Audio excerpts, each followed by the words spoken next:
Welcome, everybody, and thank you so much for joining today's webinar. It's so lovely to see all your faces.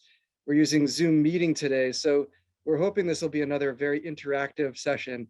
While we're getting started, and we're waiting for people to log in, I would love if you could, and let me just fix how I'm sharing my screen here. I would love if everybody could just pop into the chat why you're here, what brought you here, and what are you hoping to learn maybe? Where are you coming from? Why did you join today's meeting? Put that into the chat, and also thank you very much. I'm glad you guys are enjoying the music. That was composed by a local DC artist. You can look him up online. Well, actually, I suppose you can look him up online as Trash Boat. It's punk guy, but he's also got a lot of other more family-friendly stuff you can look up, and I can tell you about that. So Samantha says she works in climate policy. She wants to understand how to get more people to care. And Rana says that she just admires BECC work. So thanks for the general support. A little extra inspiration, says Dave, to help inform how we can approach our work in strategic energy management. That's excellent. And Peggy, wow, so many great answers coming in. Peggy wants to learn how to share climate change stories so they can better think, change people perception on how to think about what they're doing. I'm just going to try to come through a few others here. Always looking to add new techniques to climate education for climate action. Thanks, Carolee. And we're fortunate to have Carolee here. She's actually running a workshop at this year's BECC conference, so thanks for joining. Ani says she's the Seattle Office of Sustainability and Environment, like to know how to tell stories in conjunction with data to effectively communicate their work. And there's loads of other very interesting people joining us. I can't go through everybody's, but thank you so much for coming. Nat, it's always a pleasure. That conference is the best. I'll appreciate that. Let's go over to well, I'm gonna now turn it over to my own little intro of our session, and then I'll hand it over to Sabrina to take over. So for those of you who don't know, my name is Reuven Sussman. I direct the Behavior and Human Dimensions program at ACEEE. ACEEE is technically one of the 3 convening organizations of BECC, and we are hosting this webinar, but we're just one of 3 convening organizations. And I also co-chair the BECC conference, which is happening in November. Speaking of BECC conference, it's November 8th to 10th, so register now because the prices will go up further on September 30th. So be sure to mark your agendas for November 8th to 10th and register soon because the prices will go up. And also for all you students out there, there's a fellowship application, plenty of spots still available, but do apply now to get a significant discount on registration. If you want more information about that, visit beccconference.org or send me an email. And of course, as usual, we have to give a huge shout out to our sponsors. Without the sponsors, not only would the conference not happen, but this webinar wouldn't happen. So thanks a lot for allowing us to do this. And on your own time, everybody, please check out these incredible sponsors. So now turning to some logistics. You guys are all familiar with Zoom by now, I imagine, after a year and a half of being in pandemic mode. But nonetheless, I'm going to give you a little tip here. Remain muted. You know, we love to see your faces, so you turn on your webcam if you want to, but you don't have to. Use the chat for questions and discussions throughout the webinar. I'll be watching that chat, and at the end of the webinar, we will have questions for Sabrina. So I'll ask questions that I see throughout the chat, and while we get to the question period, I'll be sure to ask those as well. So thanks very much. Before we get started, I need to remind you, or let you know, I should say, that we have another webinar coming up. It's actually a small group workshop coming up, sponsored by Bidgely in conjunction with BECC about solutions to meet your consumers' need. This one's specifically for utilities. So if that's of interest to you, do sign up soon. We'll have the registration go up probably later today or tomorrow for that workshop. It's limited enrollment, so sign up as soon as you can, and especially if you are a utility. So that's it for my intro spiel. I'm very excited to have Dr. Sabrina McCormick here.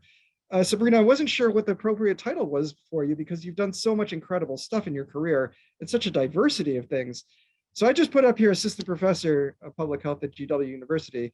Not only are you published in Nature, but you're also a producer of a very acclaimed TV show. So thank you very much for coming on. And I'm going to turn it over to you now to talk about how climate storytelling can change our world.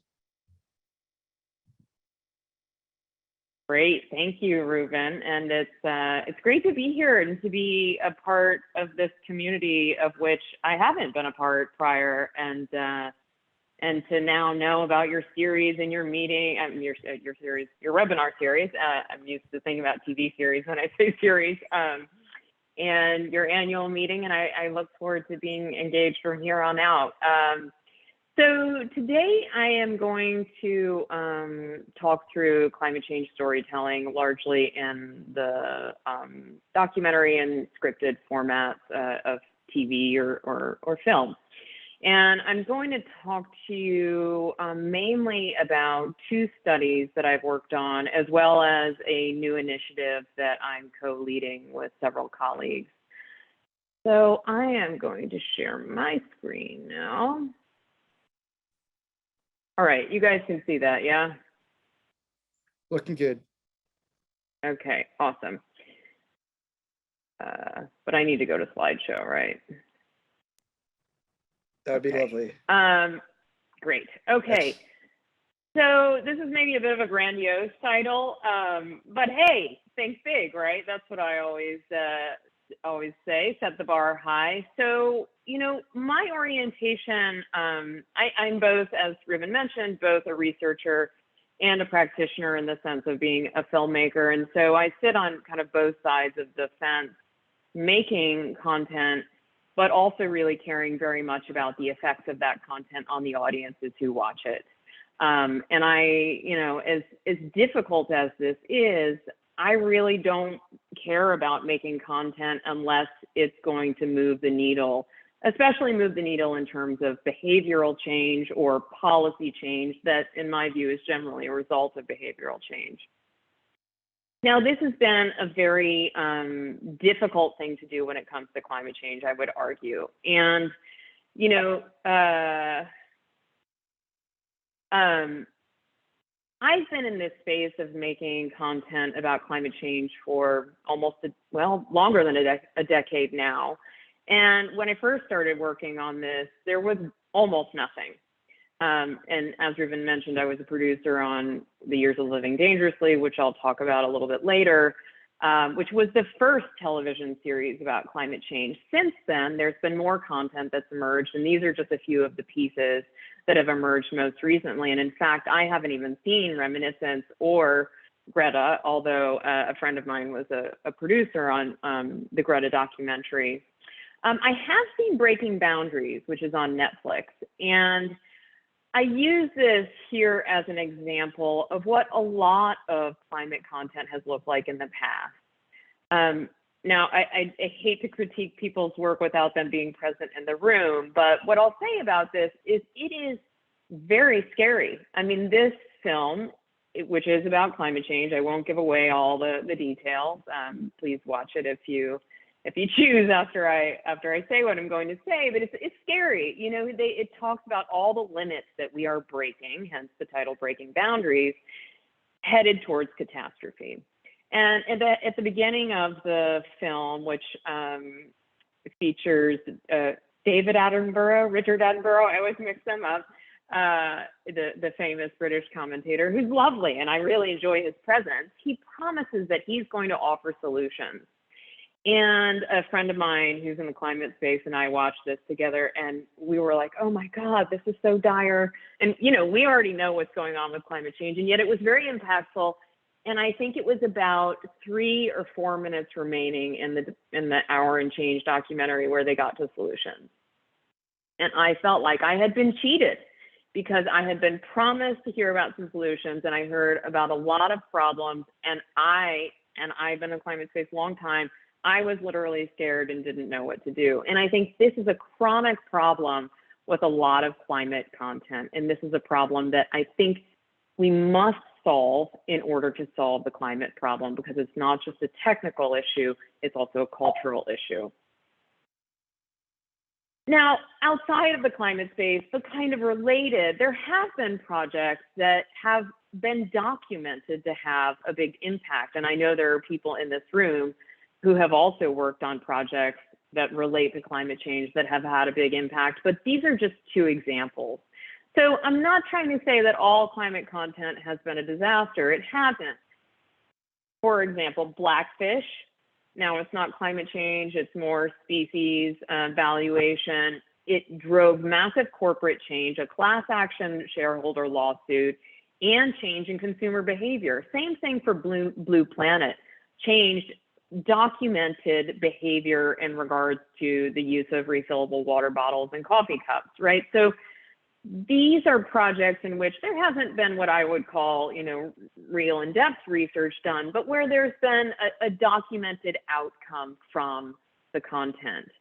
And I would say that it's not just these films, it's actually pretty much every social issue we have seen since the inception of television has been in some way catalyzed or supported by content that has reformed our ideas of what our values are, who we are as people, who we want to be, and given us a vision. Literally, I'm talking about eyesight, given us a vision of who we can become and how we can relate to one another.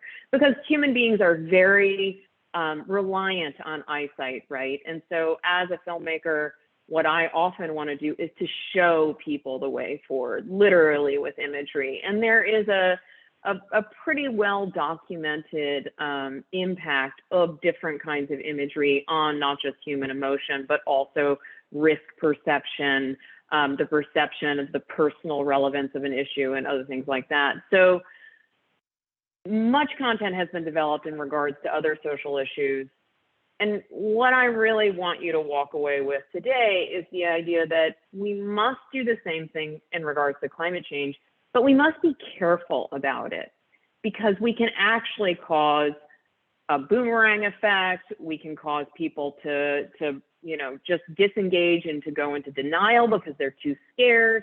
There are lots of adverse outcomes we can actually engender because storytelling is a very powerful tool. So let's just use it correctly. So I'm not going to get into the weeds on what we know already about climate messaging. This is really the only slide in this presentation that refers to the research literature as it has been documented so far in regards to climate change. But there are really just 2 points I want to highlight here that I'm going to keep coming back to in the research that I've done. One is about self-efficacy, and the second is about framing of a message or the kind of message that you might employ in talking about climate change. So self-efficacy. What we've seen in our research and other research I've seen as well is that people need to feel like they have the power to make a difference, that they are self-efficacious. And this is incredibly challenging when it comes to climate change, right? Because it is a huge problem. People spatially and temporally distance themselves from the problem often. They say that's a problem affecting somebody else over there. Maybe it'll affect me later. Now, this is a shifting landscape because of all the extreme events that have been happening. However, the research does show that an extreme event might create local concern about a problem or climate change as an issue. But after about 6 months, that wears off. So you do have an opportunity window in a particular geographic location to affect change, but it is delimited by a time horizon of about 6 months. So, people often distance themselves from climate change. They think, I can't do anything. And so in this case of climate change, it's not just about self-efficacy, it's also about collective efficacy. So in our research, and I'll talk about this in the next couple of slides, we've seen that people say, okay, well, even if I stop eating meat, for example, I know all those people are going to keep eating meat. So my behavior doesn't matter. I can't make a difference. And this is the way they kind of talk themselves out of taking action. And to some degree, maybe they're correct. Having said that, I would never discourage someone from taking action. And in fact, quite the contrary, I would say that each one of us has to engage. And then when it comes to message framing, there's a bit of a debate about this, and not just amongst researchers, but amongst practitioners as well. Well, should we tell a scary story? Should we tell a story that makes people angry? Should we and make them feel happy? But how do we make people feel happy about climate change? That seems disingenuous. It's a difficult set of issues. And you know, even as a filmmaker myself, I think, God, what is the ending of this movie going to be? Because it needs to be sufficiently honest that people don't think I'm, you know, totally off my rocker if I'm trying to tell a true story anyway. But also, if you end on a really down note, then it potentially makes people disengage. So, you know, some of the research that we've seen so far says that positive outcomes or positive endings or stories of empowerment may actually be more motivational than hearing about the negative consequences that has often characterized a lot of the climate documentaries. And of course, I'll say here that there are many more climate documentaries than there are scripted stories. And I think this is a huge gap. And I'll talk a little bit more later about why I think that's a huge gap. And you know, and some other research has shown that if we focus too much on suffering, and I'm not saying to totally, you know, keep it out of storytelling, because it is useful, especially in terms of a character's transformation, which is what we all want to see in a 3-act story. But we have to be careful about how much suffering and how heavy that is, because that can lead to disengagement. Overall, I would just keep arguing we have to keep assessing the effects of this content on people and messaging more broadly defined about climate change. There's a lot we don't know yet, and there are a lot of debates, and maybe this is just what science is, but this is a particular, in my view, poignant and important area of work. So the first study I'm going to talk about that I've begun to reference is on what I mentioned before on the second season of The Years of Living Dangerously. You'll see here, this is David Letterman and a story in India about their transition to renewable energy. This is Gisele Bundchen, who goes to Brazil, who is Brazilian, goes to Brazil, sees deforestation and gets motivated to stop eating meat. And oh my God, oh, you guys, you gotta help me. Who is this? I've totally forgotten the celebrity. Sigourney Weaver. Wow.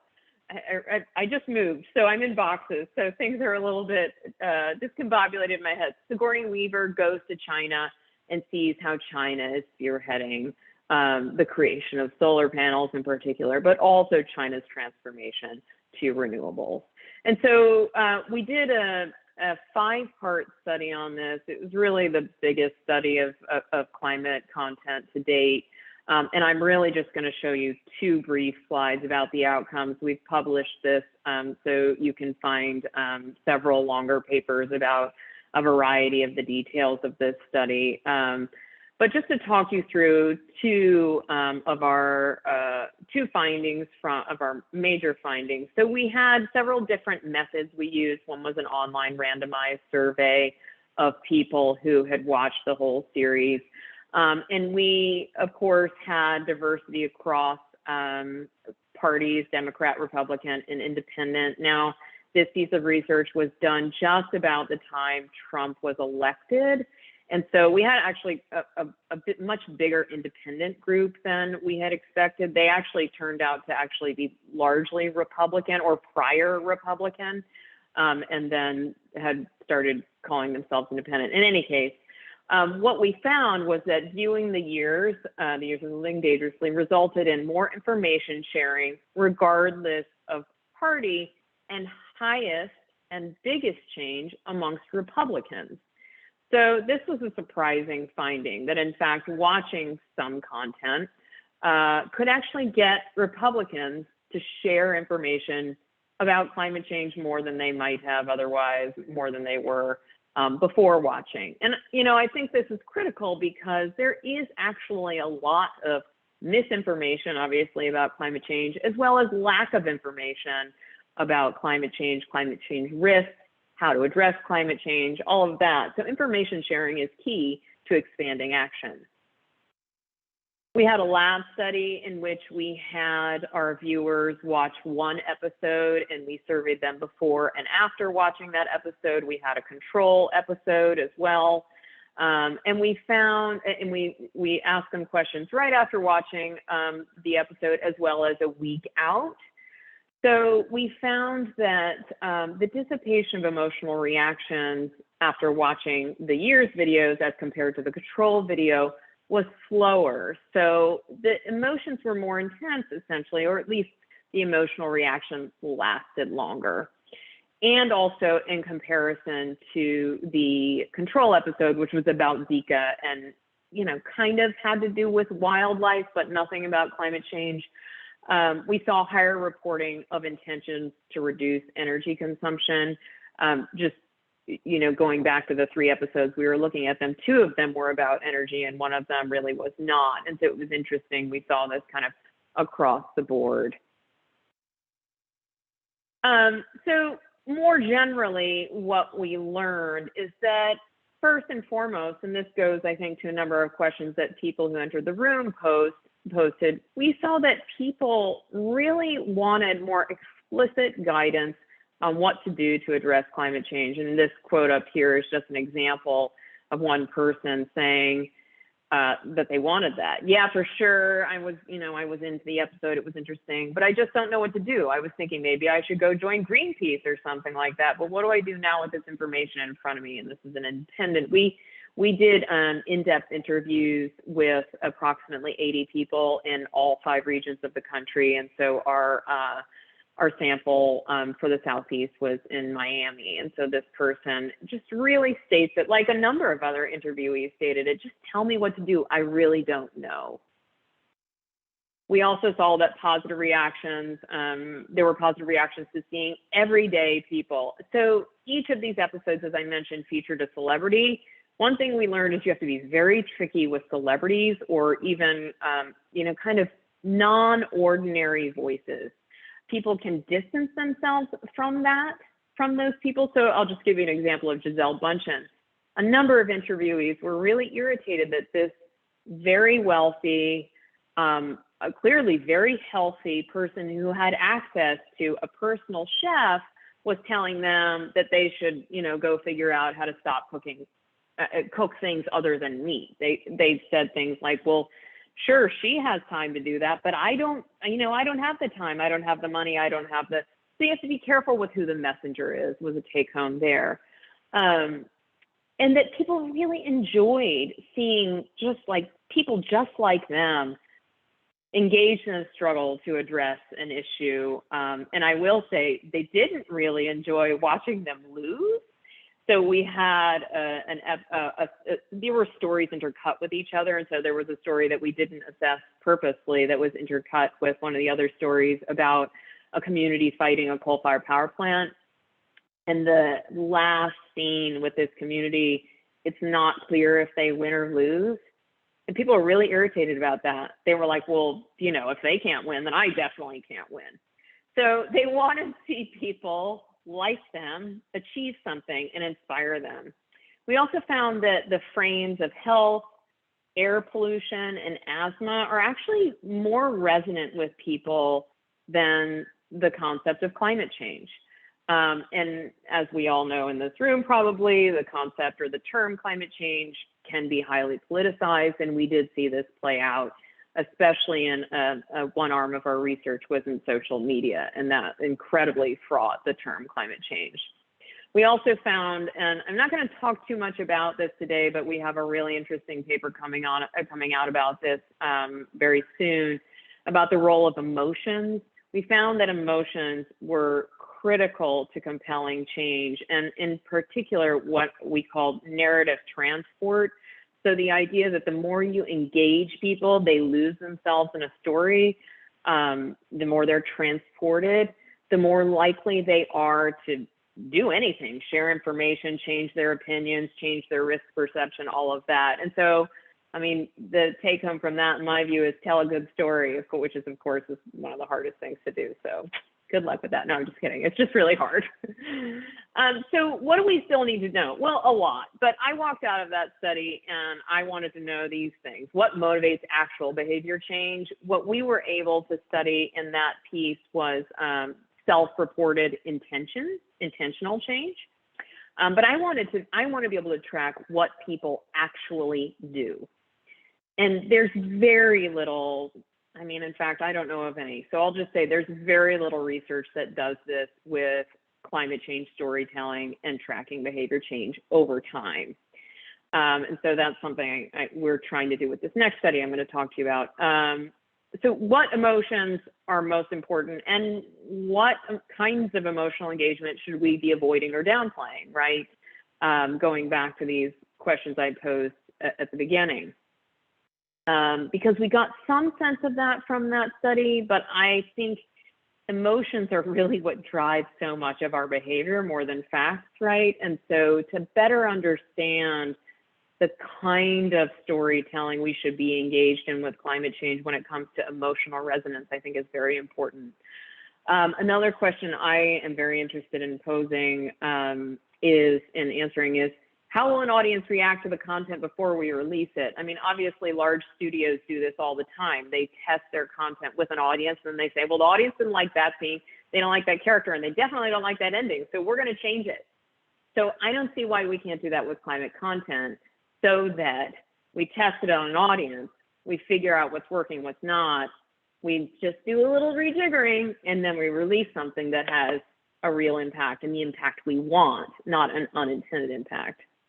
And then, you know, it's very, I'd say it's very well established that different audiences react to content differently, and that much climate content as such needs to be geared towards your audience, be it regionally defined, be it ethnically defined, be it attitudinally defined, educational level, et cetera. So understanding how different kinds of audiences react is very important, I think, as well. Okay, so since that first study we did, which was funded by the Children's Investment Fund Foundation, we got funding from the Robert Wood Johnson Foundation to launch another essentially comparative study of 3 pieces of content, which we varied by climate issue, the framing of the issue, the character or the messenger, as I would call it, but each one of them having policy outcomes or policy change as critical to the storyline. So the 3 pieces of content that we selected are Thank You for the Rain, which is a documentary featuring an African farmer who, it's actually co-made by an African farmer and a filmmaker in Northern Europe who both of them shoot with the camera, and he ends up going to the climate meetings where she lives. And so we see him battling the rain, which essentially is destroying his land and his home after a huge drought, which he relates to climate change. The Promised Land, which some of you may have seen, starring Matt Damon and a bunch of other very big American actors, about hydrofracking and the kind of controversy that the potential of hydrofracking entering a town incites amongst the community. And then The Crown, one episode of The Crown, which is about a massive coal-induced fog in London that forces the Prime Minister to address coal pollution. And I'll say that what we did for each of these episodes is to select a section of it that really focused on the main point where the characters were understanding what the issue was and then taking action on it. So kind of a very poignant moment that's about 18 to 20 minutes each, so that we had similarity across the kind of the format of the episodes, even if we varied it from documentary to scripted. So we built a platform to do this study, and I'm going to talk you through the details of the platform in a moment. So I'm just going to table that for a second. We conducted a survey. This is all online, especially because of COVID. We were planning on doing some of it in person, but we ended up doing all of this online.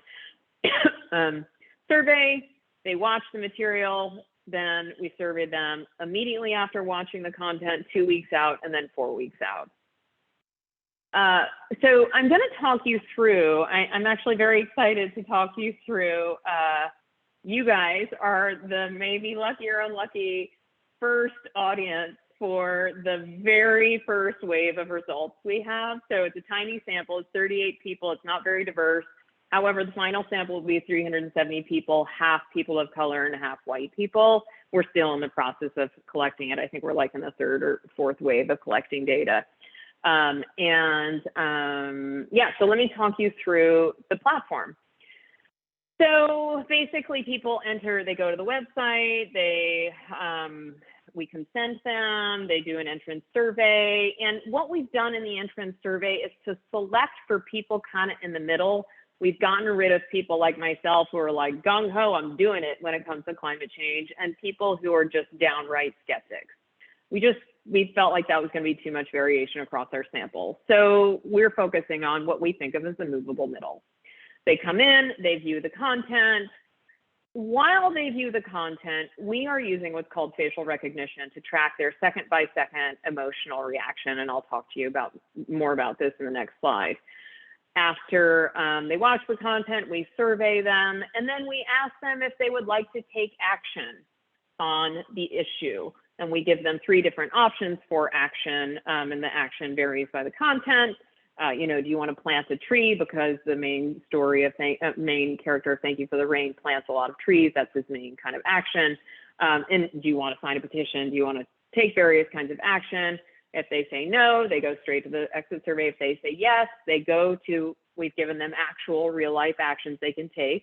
They go to the action page, they come back and they do the exit survey. We cannot actually in this iteration of the platform track whether or not they took the action, if they signed the petition, if they watched more content or whatever it was. We just know if they left and went to that page. And in further iterations of this platform, I hope we will be able to track what they actually do a little bit later. So here's a bit more visual representation of what I just described. It's a little bit squunched. So here's what viewers see when they enter the website. It says, watch the video, you know, we consent them, all of them. We do the entrance survey as I described, and then they get to the video page and they see this and they start to watch the video. You would not believe how many people do not put the video on their face. And so we've had to add these kind of warnings. Our sample, I should say, is collected from Mechanical Turk, MTurk, which is an online worker database run by Amazon. It's very useful. We used it before. It's very useful. So then their computer, so their own screen, turns on and records their facial reaction while they are watching the content. Then they finish watching, and they take the survey, that happens, and then they take another survey. We're asking them a lot of questions in the first and second surveys. Takes them about 45 minutes to complete the whole thing. And then later on in the 2-week and 4-week follow-ups, we ask them more action-oriented or behavior-oriented questions to see what they have done and also what they remember. So here's what's going on here. This is the way that our software tracks the emotional reaction. It's watching eye movement, it's watching facial movement, etc. So when we download this video, we upload it into our software. It's called iMotions. It's actually a company that was originally created at MIT to do facial recognition. And I know there is a part of me, which some of you are probably like, oh, wow, she's evil. She's watching people's faces. And I do feel a little evil, but I'm using this for good. So, you know, and I promise I won't give it to anyone evil. So what you see here in this final graphic is these are the 8 emotions that we are tracking and the levels of intensity of these emotional reactions. So we are tracking every single one of these 8 emotions for every second that people are watching the content. And unfortunately, in the analysis I'm showing you today, I'm not going to be able to show you any of the emotional analysis data because I cannot tell you how many technical hurdles. I'm not a software programmer. I'm not a computer scientist. But we've hired contractors to do this, but we are still in the process of figuring that piece of the story out. However, here are some of the preliminary results just for a couple of questions that we asked people. I'm just going to give you 3. So we asked them to rate strongly disagree, disagree, neutral, sorry, this is all mashed up, agree, or strongly agree across each time they answer the question. So the initial survey before they watch the content, right after they watch the content, the second week follow-up, and the 4-week follow-up. So you can read these data for yourself. But, you know, there are a few things that I will note here.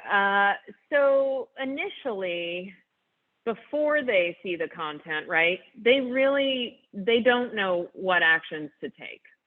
I mean, or this is a small sample size, right? But very few people know what actions to take. Afterwards, initially afterwards, we see variation in the reaction to the different pieces of content.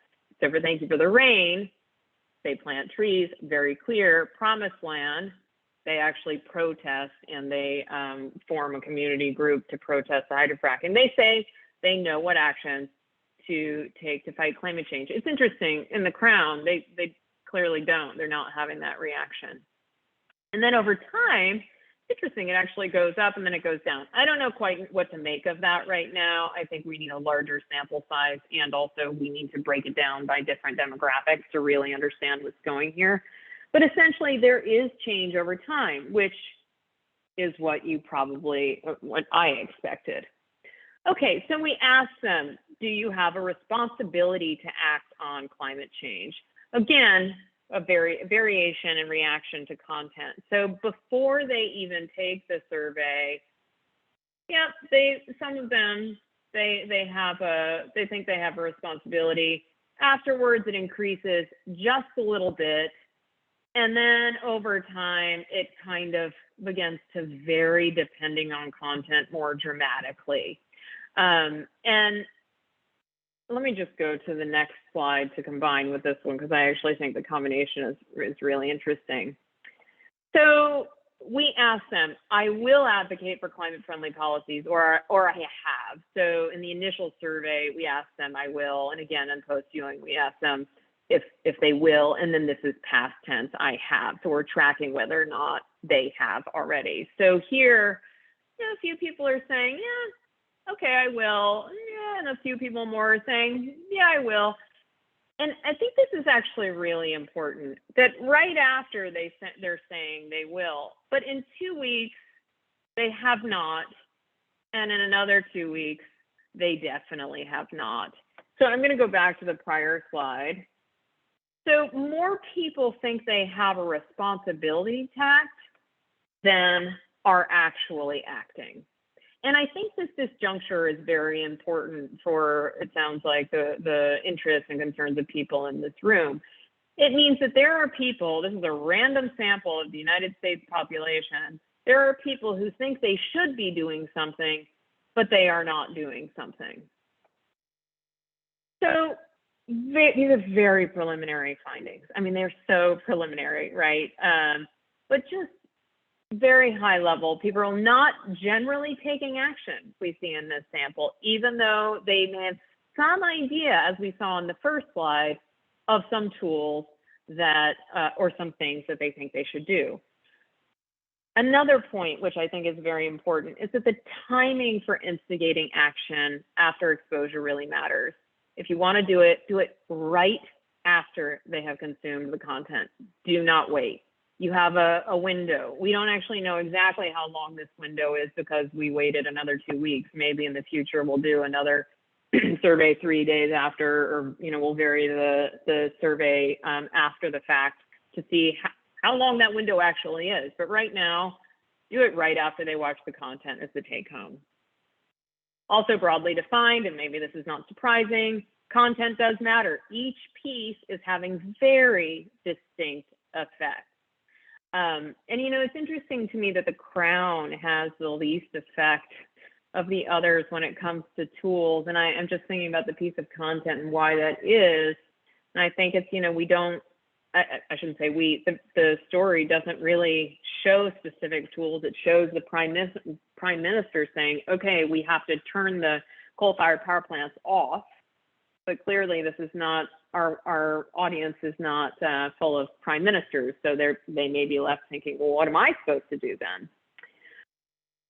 So finally, we don't yet know about audience characteristics or emotions, as I mentioned, and these are obviously, in addition to increasing the sample size, our next steps in trying to assess really what's going on here. So I'm very curious to hear any thoughts you have when we come to the end here. But before we do, I'm going to just very high level introduce a new venture that several colleagues and I have been creating for some time now, actually, in order to expand both climate content that makes difference, as well as be able to measure the effects of that content so that we aggregate findings and are building a resource for better understanding what kind of climate change content makes the most sense. So this new venture is called Resilience Entertainment. And the intention here is to really bridge the entertainment industry with the climate impact sector. As many of you may know, there's a whole sector of investing called the impact investing sector. Some people think that's a bad word. It's a word for you don't make any profit, but that's not really our intention here. Actually, the entertainment can make a huge amount of money. And what we want to do is have both financial profit as well as impact outcomes. And our intention really is to meet audiences where they are and to slowly move them up the chain from disengaged to a change agent. So we have essentially created these categories that we define for ourselves. And in, for example, that study that I just described to you, we will be able to categorize each participant such that we can measure, are we moving them from disengaged to interested or engaged to advocate, or are they going backwards in time or backwards in the direction we want to move them depending on their reaction to the content. So really we are trying to get people from taking no action to leading others to creating collective action. So this is really a graphical representation, just moving them up the impact chain. But so how would we do that? So in our view, you know, we've seen a lot, and I've seen a lot since I've been in this space for so many years, a lot of climate change storytelling that, look, it's led by very well-intentioned and often very talented storytellers, filmmakers, producers, studios, who are intent on telling a good story.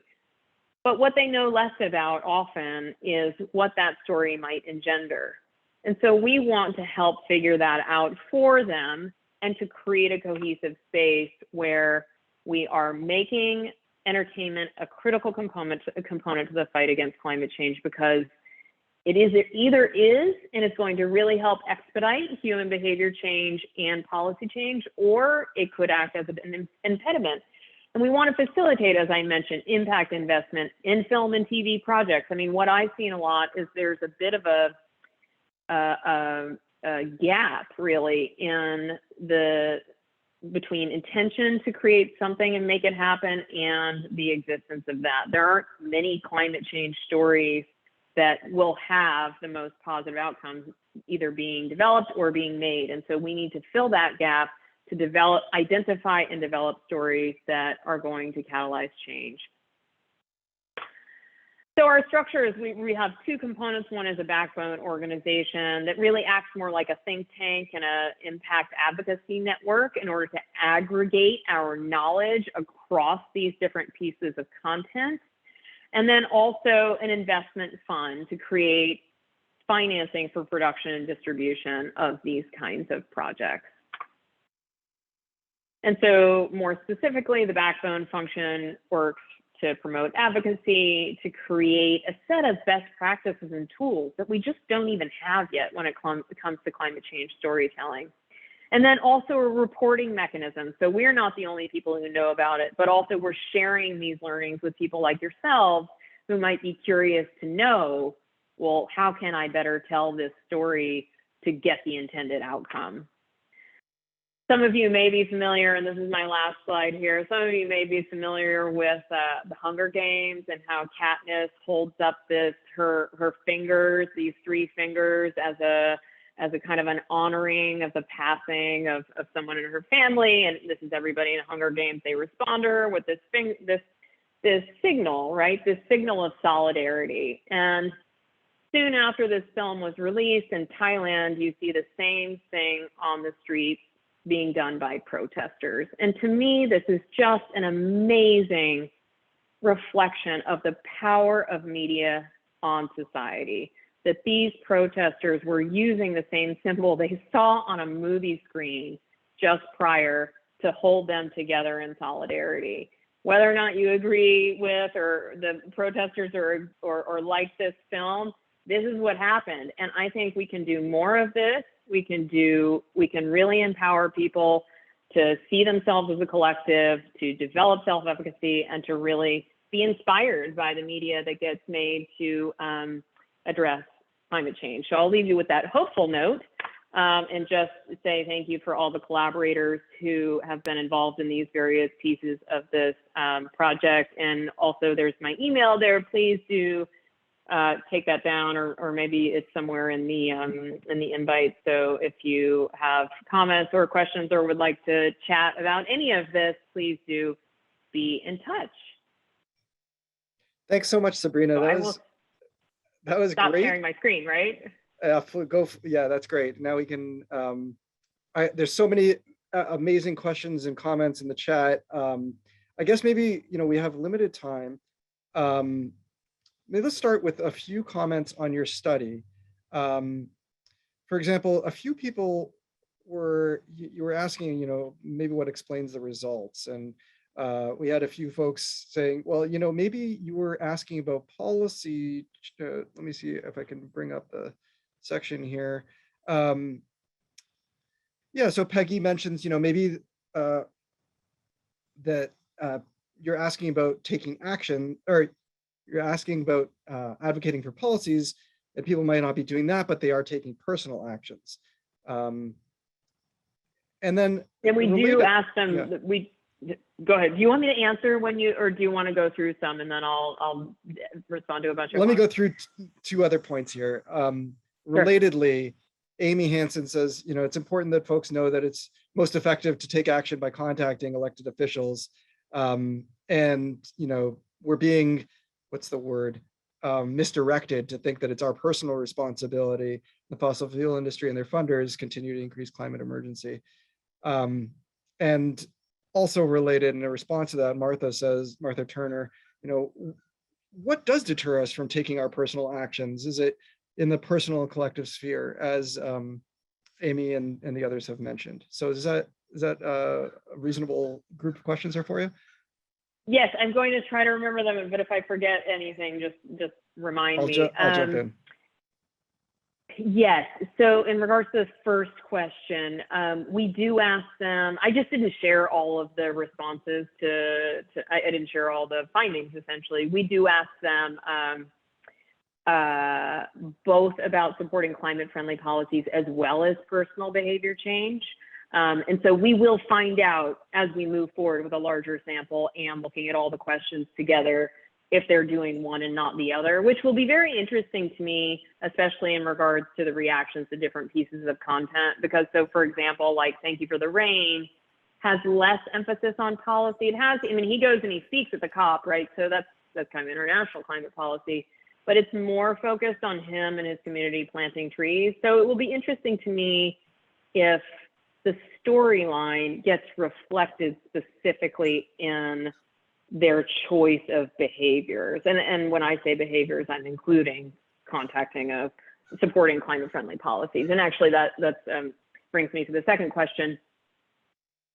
I think of it as personal, and this is my own personal opinion, I think of personal responsibility and personal behavior change as encompassing the act of picking up the phone and calling my congressperson, or walking out in the street and protesting a fossil fuel company or whatever it is, to address these larger institutional and corporate changes, which must happen, right? They must happen.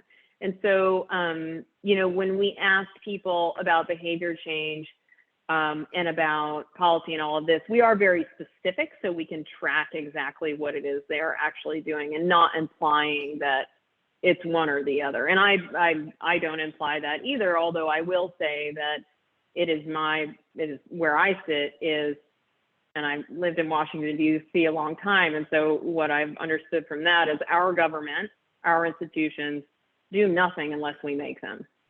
The inertia of a democratic government is such that I take the responsibility on myself that I have to get up and make a difference if I want them to make a difference. And so that's the way I think of it. Not to say that it's my fault that we're at where my fault or your fault that we're at where we are, because I've polluted what I have. Certainly, there's been a lot of misrepresentation of the truth and policies that should have gone differently, and all of that. And what was the third question? It was just what actually is preventing people from acting. Do you have any thoughts in the public or private sphere, like what deters people from action? I mean, I think there are a number of things. I actually, just to pick up where I left off, I think there is a lot of real misperception about the actual situation. I think just, one small example, I think people don't really know that in many states, they have the option to switch to renewable energy through their utility. They just simply don't know. Like, it's a lack of information. And then I've also understood that even if they know, there's mistrust about the people who are offering it to them, right? So there's something going on there with a misperception of the situation. It depends on the specific context. So I think that's real. I think another thing that's real is social norms. It's not socially acceptable for us to engage in quite a large number of sustainable behaviors. Like, I'll just say, for example, I spent the past 2 months, I don't know what to call it, but like on a purchasing fast. I didn't buy anything but food or housing. And it was so revealing how much I was buying stuff to make myself feel better about the way people perceive me, right? And so these social norms, I think they're incredibly powerful. And so I think we have to dedicate a lot of time and energy to changing those. And then I think also at the most basic level, there's a lot of habits that each one of us are engaged in. So that answer really kind of goes from what I think of as the macro level all the way down to the micro level. And I think all of those things are interrelated and reinforce one another, and all require address. That's great. And, I would note that it's possible to do multiple degrees just on this one question. So I think that was a great job of summing up a number of aspects of that answer very quickly.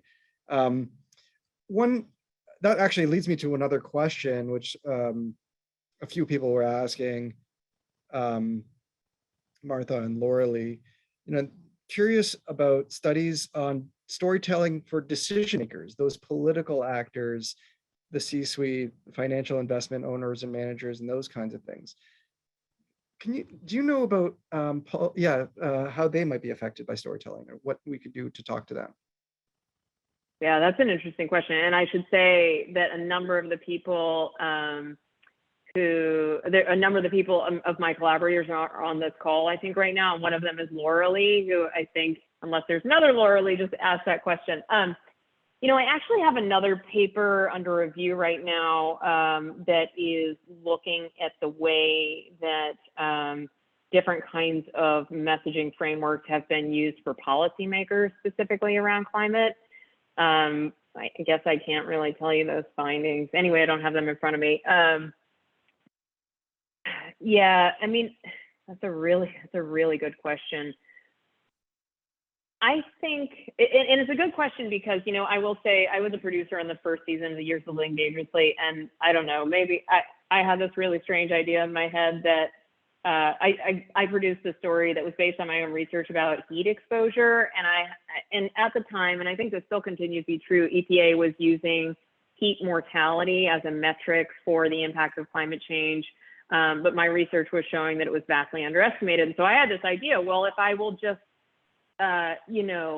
tell a story and use Matt Damon, which I did, and show that like many more people are dying in heat waves, and I could show EPA that they should be recalculated. Like this, I don't know what I was thinking, But I did end up screening this. I was asked by a senator to screen this on Capitol Hill, and we had a panel and we showed the episode, and I don't know, 4 Democratic representatives showed up.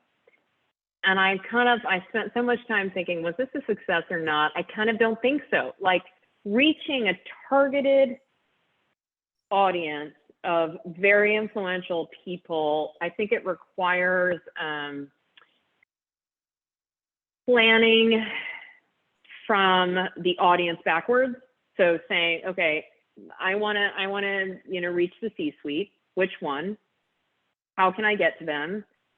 What are they going to be able to hear? What do they care about? Kind of an audience segmentation approach, right? What do they care about? What do I want to convince them of?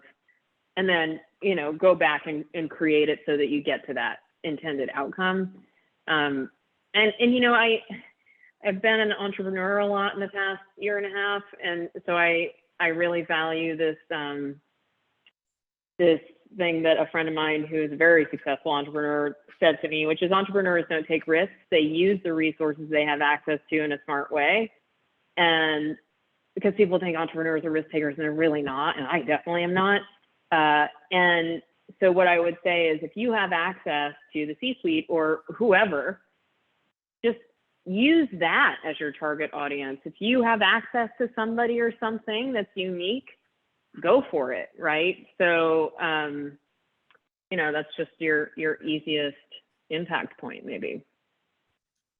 Thanks. Another question. So this was, I guess there's a few folks that may not have heard of this, but maybe, do you know anything about, Susan Blatchman calls it behavior placement, like product placement in TV shows, having the characters take bike rides or use public transit. It's not the central I to the don't thing. actually. You've not heard of this idea. Someone else who knows about it, please comment on it. I'm very curious. Is that something that happens? So I had heard about this happening through a colleague of mine who was working on this sort of placement. Maybe in one episode of some TV show, a person is renovating their attic to get more energy efficient upgrades, but that's not the central part of it. Beth, do you want to turn on your camera really quickly and comment on this? Beth Carlin is a co-chair also of the BECC conference. If you don't, that's okay too. But since you're online, maybe you want to jump in really quickly. Yeah. I just couldn't unmute for a second. So there's a project that goes back about 20 years at USC at the Norman Lear Center called Hollywood Health and Society. It started out and still primarily works in health behavior. There was a point, it was like 2012, 13 somewhere, where Dave Roberts at Grist and then Andy Revkin at the New York Times picked it up and said, why aren't we doing this for climate change? And then all of a sudden, as often happens, the phone rang, we got a lot of funding to do climate change messaging. The issue is that programs like HHNS and others, and somebody mentioned nonprofits do this work, we're advising and supporting, we're not sponsoring content. And so we can educate and we can encourage. And then when somebody comes to us, we can help. And so what happened with the climate funding is it was harder to get. We were almost a little ahead of our time, I think, with that funding, because a lot of the showrunners didn't want to put climate change behaviors the way that they do health behaviors. So HHNS, we ran studies on a lot of the shows where, for example, we had an episode of the show Numbers where they use math to solve crimes. And there was an episode about organ donation. And we looked at having an organ donation message where at the very end of the show, or it was about organs, the crime was they were stealing organs. And at the end of the show, they're sitting around the table being if you put this dot, and we looked at Google searches that day compared to the week before on the episode. They didn't talk about donating organs, but they ran a PSA. So there was 1 week with no organ donation content, 1 week with a PSA, and 1 week with it integrated into the storyline. And we saw increases in actual action taking in terms of searching, right? Google searching things that we could look for. We did stuff with the show, I forget the one where they all sang in high school. There was a storyline where one of them was while driving, Glee, and got in a car accident. There's a show, East Los High, that is literally designed as a behavior change television show. A lot of people don't realize it because it's entertaining, but it has behavioral science. It was actually one of the executive producers came from Lear. And so in health behavior, there's a lot of research, there's a lot going on. The Sabito method, if you look, Miguel Sabito was a television producer in South America who started working with Albert Bandura, who I think we just recently lost in the last few weeks. But they developed this methodology around how the best way to integrate behavior into a storyline, where you want to see a change of heart. You don't want the good guy, if the bad guy beats his wife and the good guy doesn't beat his wife, that doesn't change people. It's the bad guy when he stops beating his wife. That's when it affects people. So that's interesting. Body of literature doing this type of work.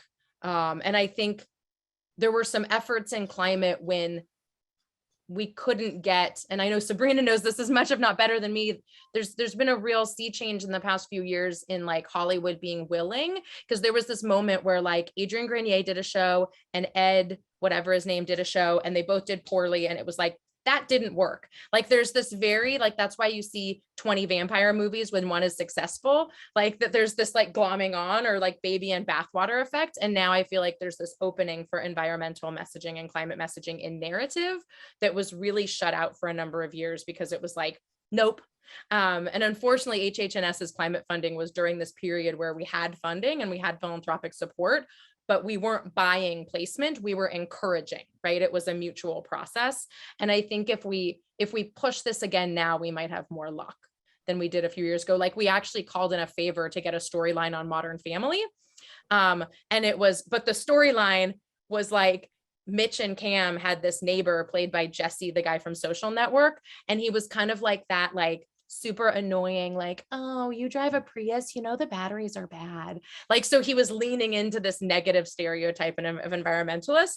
So they kind of like placed a climate change storyline for us because we were friends with the showrunner, but it didn't necessarily go in the direction because they still had to go entertainment first. So that's maybe too many words, but I think we need to continue this with a future webinar because this is such a fascinating topic.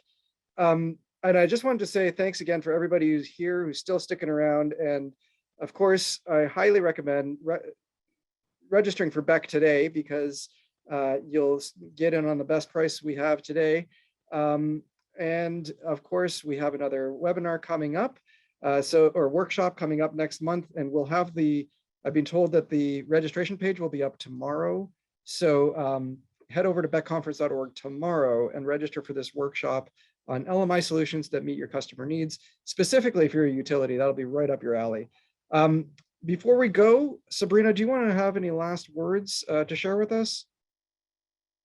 No, just like a pleasure to be here and to meet all of you. And please do be in touch if you want to discuss this further or, if I can help you in any way.